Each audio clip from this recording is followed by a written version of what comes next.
이번에 우리 교회에서 홈페이지를 새로 단장하고 인사말을 써달라는 요청을 받았습니다. 이리저리 궁리하다가 제가 평생 목회의 다짐으로 삼은 말씀과 생각을 글로 옮겼습니다. 우리가 읽은 고린도 후서의 바로 앞 구절로 시작합니다. 내가 부득불 자랑할진대 내가 약한 것을 자랑하리라. 이미 다 보셨겠지만 다시 옮겨보면 이렇습니다. 교회 홈페이지를 새로 열면서 그 인사말에 어울리지 않을 법한 말씀을 인용했습니다. 이 홈페이지는 우리를 자랑하려는 곳이 아닙니다. 세상에 내놓고 자랑하기에는 부족함도 많고 연약함도 많습니다. 그렇게 오히려 자랑한다면 이렇게 약한 우리를 통해 그 뜻을 이루어 가시는 주님의 놀라운 뿐입니다. 저는 우리 교회가 자랑거리를 늘려가기 위해 애쓰는 교회가 아니라 애쓰는 교회가 되기보다는 주님의 자랑이 되기 위해 힘쓰는 교회, 이를 위해서 기꺼이 약해질 수 있는 교회가 되기를 소망합니다. 바울은 위의 말씀 바로 전에 누가 약해지면 나도 약해지지 않겠습니까? 누가 넘어지면 나도 애타지 않겠습니까? 라고 말합니다. 우리의 약함이 세상의 연약한 이들, 넘어진 이들을 위한 애탐과 약함이 될 수 있다면 주님은 기꺼이 우리를 통해 놀라운 일을 이루어 가실 것입니다. 저는 이 홈페이지를 찾아오는 모든 분들이 우리 광주 고백교회를 통해 역사하시는 놀라운 주님의 역사를 함께 자랑할 수 있기를 바랍니다. 그리고서 그 끝에 제가 가장 좋아하는 말씀 중에 하나인 신학자 미르바 던의 글을 인용했습니다. 오늘날 교회가 구할 것은 능력이 아니라 약함입니다. 우리의 능력이 끝난 자리에서 그리스도의 충만한 내주가 시작됩니다. 저는 이 말이 굉장히 제 마음에 와 닿았어요. 신학 공부를 할 때도 우리는 흔히 주님 내게 능력을 부어 주시옵소서라는 기도를 많이 하잖아요. 근데 정작 주님이 역사하실 수 있을 때는 내 능력이 끝난 자리예요. 내가 더 이상 할 수 없다고 여겨질 때 그때 주님이 역사하세요. 왜 그러실까요? 그 전에 역사하시면요, 누가 했다고 생각해요? 다 내가 했다고 생각해요. 다 내가 했다고 생각해요. 그 전에도 역사하시지만 그 전에 역사하신 것은 다 내가 했다고 생각해요. 우리의 능력이 끝난 그 자리에서 하나님의 내주의 역사가 우리와 함께 하십니다. 근데 이렇게 홈페이지에 글을 써놓고 속에도 이런 생각이 들었습니다. 자랑할 것이 많은 여러분인데 내가 너무 우리 교회를 폄하하고 있는 건 아닐까? 우리 자랑할 거 많은데 왜 목사님 이렇게 자랑할 거 없다 그랴? 그러시지 않을까? 교회당만 하더라도 이처럼 아름다운 교회당 못 봤다는 그런 찬사를 듣는 이런 교회당인데, 여러분이 지금껏 이루어온 많은 신앙의 업적들이 있는데 제가 인정하지 않는 것 같아서 혹여 섭섭하신가요? 한동안 한국교회는 세계교회에서 그 유래를 찾아보기 힘들 정도로 엄청난 성장을 이룬 역동적 교회의 대명사였습니다. 가히 영국의 대부흥운동에 버금갈 정도였는데, 영국과 비교한다면 기독교 자체가 외래 종교였던 한국의 상황을 생각한다면 그야말로 놀라움 그 자체였습니다. 그러면서 점점 자랑거리들이 늘어갔습니다. 처음에는 말씀사랑, 열정적인 기도, 예배의 열심 등으로 나타나더니 점차 눈에 보여지는 자랑거리들이 그 자리를 대신하기 시작했습니다. 세계 최대의 교회, 세계 최대의 장로교회, 세계 최대의 감리교회, 다 어디 있을까요? 다 한국에 있어요. 세계 10대 예배당, 성가대, 우리 교회 성가대에는 얼마나 음악 전공자가 많은지, 어느 음대 교수가 지휘자이고 어느 음대 아무개가 반주자이고 음대 다니는 누구가 솔리스트고, 잘 꾸며진 교회 카페, 독서실, 어린이 놀이시설, 어린이 프로그램, 노인대학, 다양한 동아리 활동. 어느 교회는 하다 우리 교회처럼 법조인 많은 교회 없다는 것까지 자랑하더라고요. 우리 교회 판검사가 얼마나 많은지 모른다고 우리 교회는 법적인 문제 생겨도 까딱 없대요. 자기네 법조팀이 우리나라 최고라는 법조팀보다 센 게 자기네 교회 법조팀이라고 그걸 자랑하더라고요. 의사 많다 자랑하고 교수 많다 자랑하고 이런 게 교회의 자랑거리들이 돼가기 시작했어요. 그런데요, 세계 최대의 교회가 있고 그렇게 대단한 사람들이 많이 모이는 교회들이 많은데, 그런데요, 저는 오늘 우리가 읽은 말씀을 이 생의 자랑거리 목록이라는 관점에서 읽어보니까 흥미로웠습니다. 오늘 복음서 이야기는 예수님의 제자로 세워진 이들이 둘씩 전도 여행을 떠나는 대목입니다. 본문은 주님으로부터 권능을 받은 대로 그들은 많은 귀신을 쫓아내며 수많은 병자에게 기름을 발라서 병을 고쳐 주었다는 것으로 끝을 맺고 있습니다. 이 뒤에 나오는 30절을 보면 이 일을 이렇게 마무리하고 있습니다. 사도들이 예수께로 몰려와서 자기들이 한 일과 가르친 일을 다 그에게 보고하였다. 말은 보고라고 했지만 사실상 자랑한 겁니다. 예수님, 우리가 예수님이 명하신 대로 둘씩 가서 예수님이 하라고 하신 대로 했더니 진짜 우리가 기도하니까 귀신이 쫓겨나고 진짜 우리가 기름을 바르고 기도했더니 병자들이 낫더이다. 우리는 몇 명 고쳤는 줄 아세요? 아마 그 전에 제자들이 보여준 모습을 봤을 때는 서로 경쟁적으로 다투면서 우리는 7병, 그런 식으로 하자면 우린 8병 고쳤거든, 8명이냐 우리는 12명도 고쳤거든. 아마 그러면서 서로 앞다투어서 보고를 가장한 자기 자랑을 실컷 늘어 놓았던 것 같습니다. 그들이 누구였습니까? 사실 예수님과 함께 하면서도 적잖이 예수님을 실망시켰던 사람들이었습니다.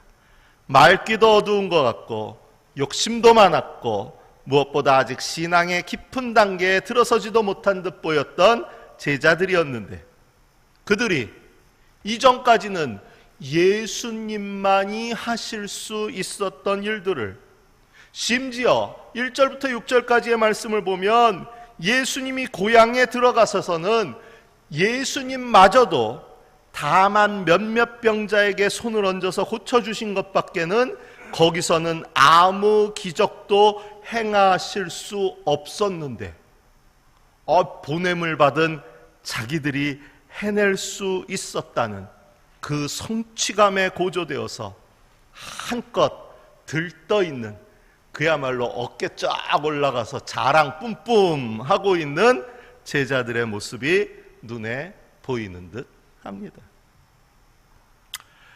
바울의 경우에는 주님께서 보여주신 환상들과 계시들이 있습니다. 마치 다른 사람의 이야기인 양 전하고 있습니다.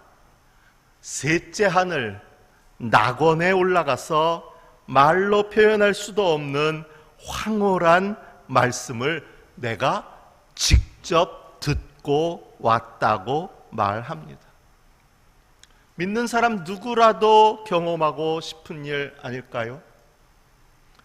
제가 전에도 한번 말씀드렸지만 한때 한국교회에서 임박한 재림을 이야기하던 다미선 교회가 한창 판을 칠 때 미국의 펄시 콜레라는 목사가 쓴 내가 가본 천국이라는 책이 아주 선풍적인 인기를 끌었습니다.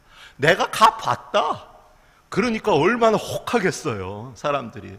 정말 누구라도 그냥 하나씩 사서 읽어볼 정도로 유행을 했던 적이 있어요. 오늘 바울의 이 경험 믿는 자라면, 아니 여러분들은 둘째치고라도 말씀을 전해야 하는 저의 입장에서라면 참 부러울 일 아닙니까? 나도 좀 삼층천에 올라가서 주님이 주시는 말씀을 내 귀로 직접 듣고 올 수 있었다면, 제가 여러분에게 말씀을 전하면서도 이게 참 어쩔 수 없는, 이게 기장에서 배운 저도 후유증이 남아 있어요.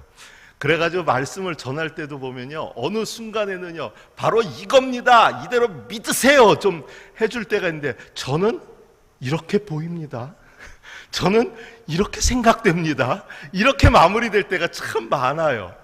그런데 다른 분들 설교, 다른 교단 분들 설교 이렇게 가만히 듣다 보면 앞에 하신 내용 보면 죄송하지만 제 입장에선 하나도 이해되기가 어려운데 결론은 이래야만 합니다 라고 아주 강조해서 얘기해 주니까 성도들이 더 아멘하기도 좋고 더 편한 것 같더라고요. 좀 내가 바울처럼 직접 보고 직접 들었다면 말씀을 전하는데 더 확신을 가지고 전할 수 있지 않을까요? 좀 부러운 일일 수 있어요. 다윗으로선 나름대로 자랑거리일 수 있는 일이었다는 얘기입니다. 다윗의 경우는요, 이제야 비로소 모든 우여곡절을 뚫고 왕위에 올랐습니다. 30살의 왕이 되어서 40년 동안 온 이스라엘과 유다를 다스렸습니다. 점점 강대해져서 이웃 나라들이 조공을 바치고 궁궐을 지어주고 번영된 나라를 이루었습니다. 자랑할 만하지 않습니까? 내가 이만큼 이 나라를 먹고 살게 해줬다, 자랑거리로도 충분합니다. 사실 우리도 예수 잘 믿어서 이런 자랑거리들이 넘쳐나기를 기도해야 하지 않을까요? 그런데 제 눈에는요, 자랑거리 그 자체가 아니라, 그 자체가 중요한 것이 아니라 그 안에서 우리가 살펴야 할 진짜 교훈들이 숨겨져 있다는 것을 깨닫게 되었습니다. 복음서 제자들의 이야기에서 마가복음 본문에서는 뚜렷이 드러나고 있지는 않지만 이 본문과 병행하는 누가복음서 10장의 말씀을 읽어보면 자신들의 전도 결과에 흥분한 제자들의 이 보고 내용 뒤에 주님께서 매우 시큰둥한 반응을 보이시는 것이 나타납니다. 누가복음서 10장 20절입니다. 그러나 귀신들이 너희에게 굴복한다고 해서 기뻐하지 말고 너희의 이름이 하늘에 기록된 것을 기뻐하여라. 이 땅에서의 결과에 일희일비할 것이 아니다. 내가 몇 명을 고쳤고 몇 귀신을 쫓아냈고 그것 갖고 그렇게 연연할 것이 아니라는 예수님의 뜻이 읽혀지십니까? 중요한 것은 너희가 얼마나 큰 능력을 발휘했고 얼마나 큰 업적을 쌓았느냐에 있지 않고 너희가 이 일을 통해 이제 하느님의 사람으로 그렇게 인정받게 된 것에 충분히 기뻐해야 할 일이라는 예수님의 말씀이 담겨져 있습니다. 같은 믿음의 사람으로 살아가지만 어떤 사람은 이 세상에서 5달란트 맡은 사람으로 살아가기도 하고 또 어떤 사람은 2달란트 맡은 사람으로 심지어는 1달란트 맡은 사람으로 살아갈 수 있습니다. 여기서 중요한 것은 몇 달란트를 맡았느냐에 있지 않고 맡겨진 그 달란트에 얼마나 충성했느냐에 달려 있습니다. 중요한 것은 우리가 얼마나 많은 능력을 발휘했느냐가 아니라 얼마나 하나님의 백성이 된 것에 감사하고 기뻐하며 살아가고 있느냐입니다. 얼마나 많은 소출을, 얼마나 많은 소득을 남겼느냐가 아니라 그저 우리가 받은 것에 우리가 얼마나 감사할 수 있느냐가 더 중요하다는 이야기입니다. 저는 저와 여러분이요, 우리가 지금까지 믿음의 이름으로 얼마나 대단한 업적을 남겼느냐, 그것이 아니라 나 자신이 하느님의 사람이 되었다는 것, 내가 믿는 자가 되었다는 것, 그것만으로도 충분히 자랑하며 감사할 수 있는 여러분이 되어지시기를 바랍니다. 제가 전에도 한번 말씀드렸지만 저는 제가 죽고 나면 제 묘비에든지 또는 장례 순서지에든지 굳이 목사 그렇게 안 적었으면 좋겠다는 생각이 있어요. 그냥 성도, 하느님의 사람. 제가 그런 대단한 목사님들 장례식에 별로 안 가봐서 모르지만 아무래도 주보 내용에 그동안 쌓아놓은 업적들이 어마하게 명함에 줄줄이 이름 썩듯이 어디서 뭐를 했고 어디서 뭐 박사를 했고 어디서 뭘 했고 아마 굉장히 길게 업적을 써내려 갈 것 같아요. 저는 그 줄에 그냥 그 정도 썼으면 좋겠어요. 하느님의 사람으로 살다가 그대로 주님의 품에 안기다. 우리가 주님 앞에 가서 자랑할 게 뭐가 있을까요? 제가 주님 앞에 가서 주님 저 모르세요?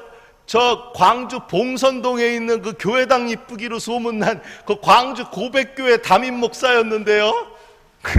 주님께서 저를 보시면서 얼마나 코웃음 치실까요? 아마 우리 이장로님 지금 코웃음 친 것보다 더 코웃음 치실 것 같은데, 야 그것도 자랑이라고? 주님, 부족한 뿐이지만 하느님의 사람으로 주님께서 택해 주셔서 하느님의 사람으로 잘 살다 왔습니다. 그러면 아이고 그려 잘하였도다 충성된 종아 안아주시지 않을까요? 저는 우리의 자랑거리가 얼마나 대단한 걸 이루었느냐의 업적에 놓여지지 않기를 바랍니다. 다윗의 경우는 말씀에서 이미 답이 주어지고 있습니다. 다윗의 자랑거리의 핵심은 그가 얼마나 정치를 잘했는지, 그가 얼마나 전쟁에 능했는지, 그가 얼마나 외교 정책을 잘 수립했는지가 아닙니다. 10절 말씀입니다. 만군의 주 하나님이 다윗과 함께 계심으로 다윗이 점점 강대해졌다. 뒤에 이어지는 12절에 이것이 더욱 구체적으로 표현되어 있습니다. 다윗은 주님께서 자기를 이스라엘의 왕으로 굳건히 세워주신 것과 그의 백성 이스라엘을 번영하게 하시려고 자기의 나라를 높여주신 것을 깨달아 알았다. 그야말로 나의 나된 것은, 내가 이룬 이 모든 것은 다 하나님의 은혜라라는 고백입니다. 다윗은 분명 많은 업적과 성과를 남겼던 인물이었지만 그는 그 모든 것이 자기가 한 것이 아니라 하느님의 은혜로 이루어진 것이고 하느님의 섭리 아래 있었다는 것을 믿음으로 고백하고 있습니다. 다윗에게 진정한 자랑거리가 있다면 주님이 자신을 택해 주셨고 사용하셨다는 그 한 가지 사실이었습니다. 그렇게 이것은 그에게 자랑거리가 아니라 감사의 이유였습니다. 마지막 바울의 경우는 이미 그 스스로가 그 모든 것을 자랑거리로 삼지 않겠다고 선언하고 있습니다. 사실 바울은 고린도 교회로부터 사도로서 정당한 대우를 받지 못했습니다. 심지어 당시의 영적 경험을 강조하는 그런 세력들로부터 사도로서 영적으로 부족하다는 이야기까지 들어야 했습니다. 임박한 재림을 얘기하던 당시의 상황 속에서 이쪽에서는 뭘 봤다, 뭘 들었다 이런 사람들이 넘쳐나고 있으니까 바울이 전하는 이야기에는 왠지 영적 권위가 떨어지는 것처럼 그렇게 바울을 조롱하는 사람들까지 있었다는 이야기입니다. 그렇기 때문에 자신이 세 번째 하늘에 올라간 그 경험은 그에게 훌륭한 자기 변증의 거리가 될 수 있었습니다. 아, 니네 그랬다고? 내가 누군 줄 알아? 나 3층 천까지 올라가서 하느님 말씀 직접 뜨고 온 사람이야. 왜 이래? 잘난 척할 수 있었다는 이야기예요. 그러나 바울은 그 경험을 자랑하지 않겠다고 말합니다. 그 경험으로 자신이 사도로서의 자격이 있다고 주장하지도 않겠다고 합니다. 오히려 바울은 자신의 약함을 자랑하겠다고 합니다. 육체의 가시이자 사탄의 하수인입니다. 그것이 안질인지 간질인지 아니면 다른 병인지 우리는 정확히 알 수 없습니다. 하지만 바울은 그 약함을 자랑합니다.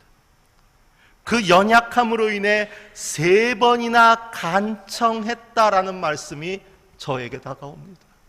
얼마나 힘들었으면 그 일을 놓고 주님 이것을 떠나게 해주십시오라고 3번이나 그냥 기도한 것도 아니고 간청했다고 했어요. 여러분 때로 육신의 문제로 병약함의 문제를 갖고 주님 앞에 매달려 기도할 때 있잖아요. 그렇게 매달려 기도했음에도 불구하고 그것이 떠나지 않았어요. 그럼 여러분 마음은 어떨까요? 아마 저는 믿음이 부족해서인지 실망할 것 같아요. 더군다나 하나님 이게 뭡니까? 그래도 제가 명색이 목사인데 기도를 안 하면 안 했지 간청씩이나 그것도 3번씩이나 했는데 아무 효과가 없으니 앞으로 교인들이 나한테 기도해달라고 부탁도 안 할 거 아닙니까? 지나 건강하지. 바울 입장에서 안 그렇겠어요? 그런데도 바울은 그 약함을 자랑하겠다고 합니다. 다른 이들의 시선이 따갑게 느껴졌을 법도 합니다. 실망했을 수도 있습니다. 그런데도 그는 오히려 그리스도의 능력이 내게 머무르게 하기 위하여 나는 더욱더 기쁜 마음으로 내 약점들을 자랑하려고 합니다 라고 말합니다. 왜? 그래야만 이 모든 일들이 내가 한 것이 아니라 주님이 하셨다는 그런 선포가 되기 때문이라는 거예요. 저는 이 모습 속에서 범사의 감사를 발견합니다. 바울은 자기 몸의 가시까지도 감사하면서 하느님이 해 나가실 일을 기대하며 바라보았습니다. 언젠가는 고쳐주시겠지 이게 아니었어요. 나는 계속해서 이 병약한 가운데 살아갈지라도 이런 병약한 나를 통하여서 하나님의 놀라운 역사를 이루어 가시는 주님의 뜻과 계획과 섭리가 있겠지, 이걸 신뢰하고 그냥 감사하고 그대로 순종하며 따라갔다는 이야기입니다. 결국 다윗도 바울도 그리고 제자들에게 말씀하시는 예수님이 원하신 것도 결국은 우리가 자랑하고 감사할 것은 우리의 업적도 아니고 우리의 능력도 아니고 우리의 어떠한 경험과 체험도 아니고 오직 하느님 한 분이시라는 것, 오직 하느님의 은혜만을 자랑하고 감사하리라는 것, 이것이 오늘 본문이 우리에게 들려주는 이야기입니다. 우리는 감사절을 맞이하면 무엇 때문에를 고민합니다. 감사의 이유를 찾기에 분주합니다. 그러나 저와 여러분에게는 이미 크고 분명하고도 확실한 감사의 이유가 주어져 있는 줄로 믿습니다. 그것은 바로 하나님입니다. 그리고 하나님이 여러분을 택해 주셨다는 사실입니다. 그 하나님이 계시기에 우리는 내가 약할 그때에도 실망하거나 염려하지 않고 감사할 수 있는 줄로 믿습니다. 오직 주님이, 오직 주님 한 분만이, 그분의 은혜만이 여러분의 자랑거리가 되고 또 감사의 이유가 되시기를 바랍니다. 말씀을 묵상합니다.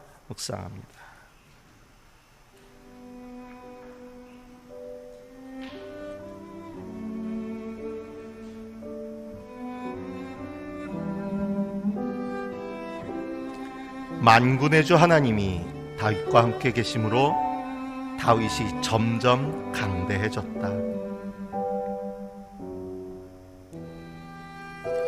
나는 그리스도를 위하여 병약함과 모욕과 궁핍과 박해와 곤란을 겪는 것을 기뻐합니다.